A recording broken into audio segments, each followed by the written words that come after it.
At 35,000 feet, in a sanctuary of privilege and plush solitude, the last thing anyone expected was a social reckoning.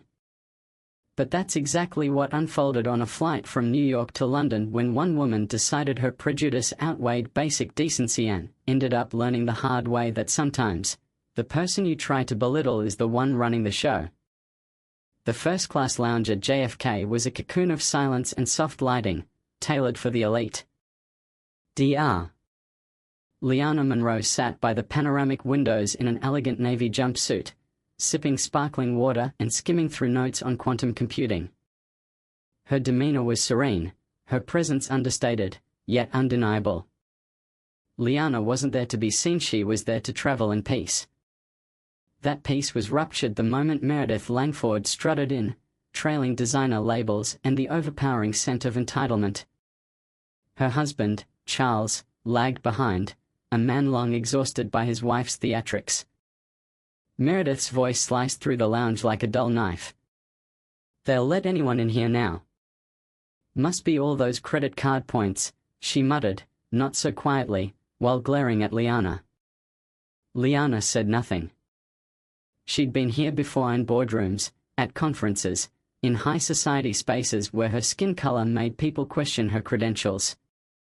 But today, she chose silence. Until Meredith boarded the plane and discovered, to her horror, that Liana was seated directly across from her in 2A.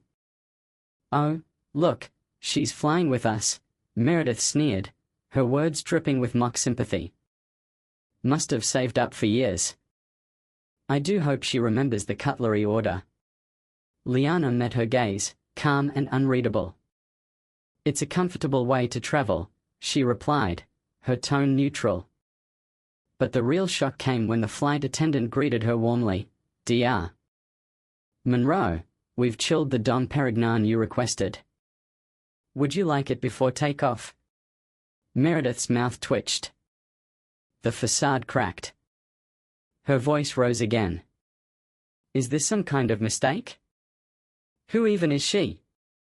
"She's Dr. Liana Monroe," the attendant said. "And she's one of our most valued passengers." Meredith's reaction turned ugly fast. She accused Liana of being a fraud, a security threat. "I want her moved. I feel threatened," she shrieked. That word, threatened, was the final straw. Liana stood, calm but commanding. "Enough," she said to Meredith, and then turned to the flight attendant. "Please inform the captain. The owner is on board.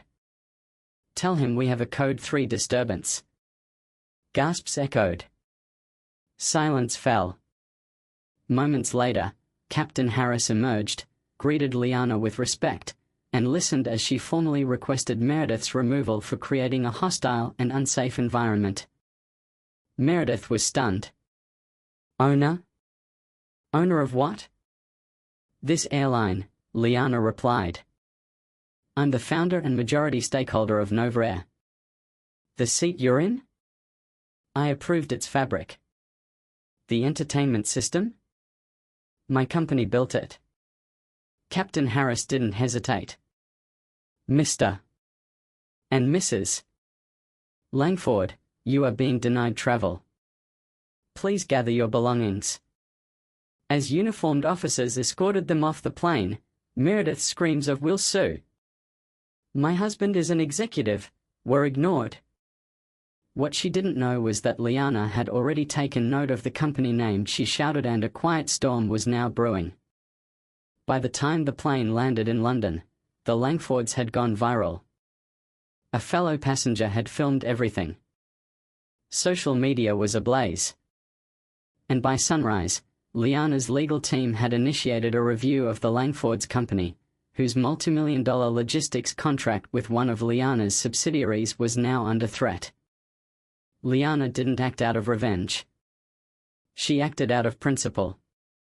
The Langfords weren't just removed from a flight.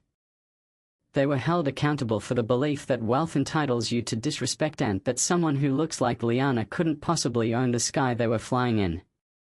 And in the end, it wasn't rage that brought them down. It was quiet, unshakable authority.